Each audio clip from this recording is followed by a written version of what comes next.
سندھی ادبی سنگت برانچ ٹنڈوجام کی جانب سے 10 جنوری 2026 بروز ہفتہ شام 6 بجے لیاقت ٹاؤن ٹنڈوجام میں مشاعرہ اور میچ کچہری کا انعقاد کیا گیا، جس میں شہر کے معروف شعراء، ادیبوں اور ادب دوست احباب کی بڑی تعداد نے شرکت کی۔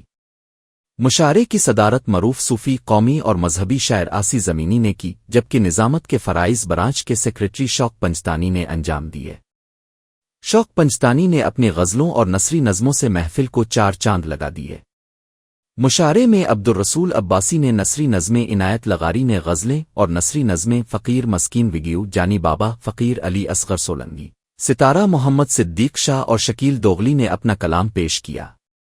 محرم علی قمبرانی نے ترنم میں غزلیں سنائیں، جبکہ مشتاق سمرو، پروفیسر مٹھل جسکانی اور ساحل ادے نے بھی اشعار سنائے۔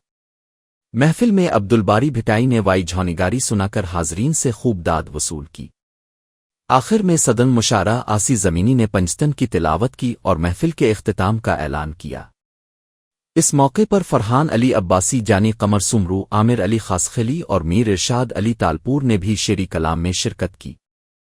تمام دوست احباب پھل، کیک، پکوڑے، نمکین، لاہوری گجر اور سموسے لے کر آئے اور تقریب کی میزبانی کی۔ عباسی صاحب نے چائے اور شامیانے کا انتظام کیا۔ فوٹوگرافی اور ویڈیو ریکارڈنگ کے فرائض عامر خاسخلی اور ادیب عباسی نے انجام دیے۔